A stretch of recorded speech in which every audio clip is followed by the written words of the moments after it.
Why does the good break first? The answer will redefine your idea of strength. Watch until the final minute for the revelation that explains everything. We open on a woman's face, serene, bathed in the soft morning light of her pristine kitchen. She is the anchor in her family storm, the steady hand everyone relies on.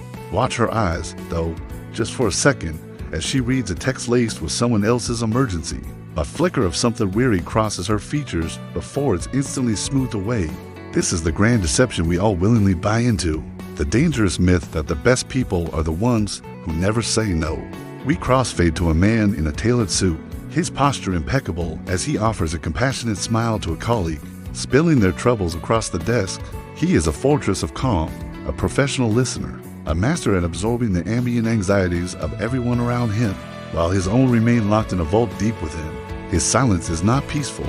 It is a storage unit for other people's chaos, and the rent is slowly bankrupting his spirit. The woman, whose name is Sarah, now arranges flowers with a methodical precision that feels less like a hobby and more like a desperate attempt to impose order on the beautiful, suffocating chaos of her life. She has built her entire identity on a foundation of being indispensable, a role that grants her immense purpose but demands a constant, quiet sacrifice of her own needs. This is the central, brutal paradox of the good soul. Their breaking point is not a sign of fragility, but the final, inevitable result of an empathy that was never given any limits or protections. The world adores these gentle souls, celebrates their boundless generosity in flowery language, and writes heartfelt tributes to their selfless natures. Yet this same world rarely, if ever, pauses to ask the crucial, uncomfortable question: who is filling their cup after they have spent a lifetime pouring from it for everyone else? We see the man, David, finally close his office door at the end of an endless day. The polite mask he has worn for 12 hours finally dissolving into a profound, bone-deep exhaustion that seems to leach the very color from his face. What we mistake for unwavering strength in people like David is very often just the polished exterior of a system suffering from catastrophic emotional and psychological overuse. Every time he nodded and said, "I understand," every time she whispered, "It's no trouble at all," they were secretly withdrawing another small piece of their own emotional currency from a bank account that was never meant to be bottomless. Now we see Sarah standing alone in her walk-in closet, her hand resting on a stack of old journals she hasn't touched in years, a ghost of the woman she once imagined she would become, staring back at her from the memory of those blank pages. She has become a living, breathing archive for other people's problems, a dedicated curator for a museum of crises that she did not create, but feels entirely responsible for maintaining and solving. David stares at his own reflection in the dark screen of his smartphone, the list of missed calls from friends he genuinely loves, but simply cannot muster the energy to speak, with feeling less like a social network and more like a web of gentle, insistent obligations. This is the specific, agonizing loneliness of the caregiver, the profound isolation of being the one person everyone leans on, which means you are never afforded the luxury of being the one who gets to lean. Society has sold us a dangerous and misleading fairy tale, one where self-sacrifice is the highest virtue and the martyr is the ultimate hero.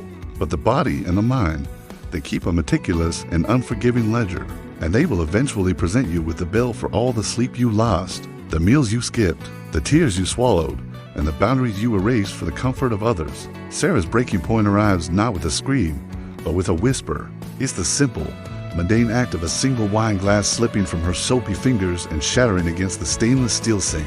And instead of cleaning it up, she simply slides down the cabinet to the cold tile floor, sitting perfectly still amidst the glittering shards, as if this small, contained disaster is the only thing that finally makes sense to her.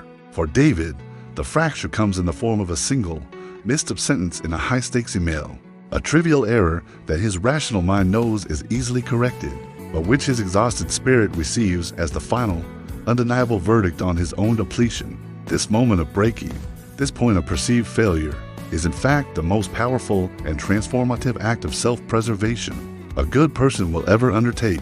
It is the long silent self finally rising up in a peaceful coup, declaring that it will no longer be complicit in its own destruction, that it will no longer allow the well to be poisoned in the name of politeness. True, unshakable strength is not the relentless, stubborn act of holding on when every cell in your body is begging for release. Authentic strength is the profound, revolutionary wisdom of knowing exactly when you must finally Mercifully, stop offering your own veins as a transfusion for wounds you did not inflict. Healing, for people like this, does not begin with a dramatic declaration or a grand, life-altering gesture that looks good in a movie. It begins in the absolute silence that follows the storm, with a single, quiet, internal decision that feels terrifyingly selfish, but is in fact the cornerstone of survival. The decision to become the fierce, unwavering guardian of your own fragile, precious peace. We see David, in that moment of clarity, simply close his laptop without sending the frantic, apologetic email. He just turns it off and walks away. This small, seemingly insignificant act is perhaps the most powerful boundary he has ever drawn, a line in the sand of his own soul that says, from this point forward, I will no longer set myself on fire to keep you warm. Days later, Sarah is at a nursery, her fingers gently brushing the leaves of a young fiddle-leaf fig tree. She buys it, takes it home, and places it in a spot of perfect sunlight. This single, living thing, which demands only water and light and asks for nothing more, becomes her first lesson in a relationship built on simple, sustainable giving, not exhausting, bottomless sacrifice. She then does the unthinkable. When her phone rings with a request that would have previously appended her entire week, she takes a calm breath and says, I'm sorry, I can't help with that right now. Her voice is gentle, but the meaning is absolute. This no is not delivered with coldness or malice. It is spoken with the crystalline clarity of someone who has finally read the terms and conditions of their own existence. Inner peace is not the emotional coldness of a stone, the withdrawal from the world that we sometimes mistake it for. True peace is the powerful, luminous clarity that comes from a final, definitive understanding that your energy, your attention, and your spirit are not infinite public resources, but are in fact precious, finite, and non-renewable reserves that you are now tasked with protecting. David, on a Saturday morning, leaves his phone charging on his nightstand and just starts walking, with no destination, no podcast in his ears, just the sound of his own breath and the rustle of leaves in the park. He is slowly, painstakingly relearning the almost forgotten art of simply being a human being, not a human doing, not a human fixing, not a human shield. The transformation, the rising from the ashes, is not a loud, dramatic event. There are no fireworks, no triumphant music swelling to a crescendo. When a good person, a kind soul who has been to the brink and back, finally rises again, they do not rise with sharper edges, armored and cynical, ready to fight the world that broke them. They rise with softer, more resilient boundaries, woven from the hard-won knowledge of their own worth and the precise cost of their own kindness. They rise wiser because they now possess an intimate, unshakable understanding of the exact emotional price tag attached to every yes and the profound, life-giving value of a well-placed no.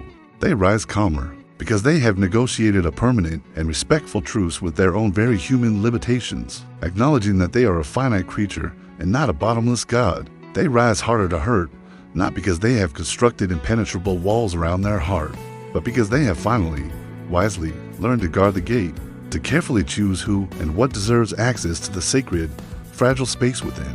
The breaking was not the end of their story, not the final failure of a gentle spirit. The breaking was the essential, painful, and necessary curriculum through which their deep, boundless compassion finally, mercifully, learned to build a fence around itself, to define its own borders, to say, this far and no further. It was the moment of profound awakening when they realized, once and for all, that they could not continue to pour endless compassion from an empty vessel, that the most radical act of love they could offer the world was to first offer a sustained, fierce, and unwavering love to themselves. If you are watching this, if you see your own reflection in these scenes, if you have ever felt the chilling loneliness of being the one everyone relies on, while feeling utterly unseen yourself, then this story was never just about them. This story, this quiet revolution of the soul, has always been yours. The world needs good people, but it needs them to be whole. Your healing is not a selfish act. It is your most urgent and necessary contribution to a world that has taken too much from you.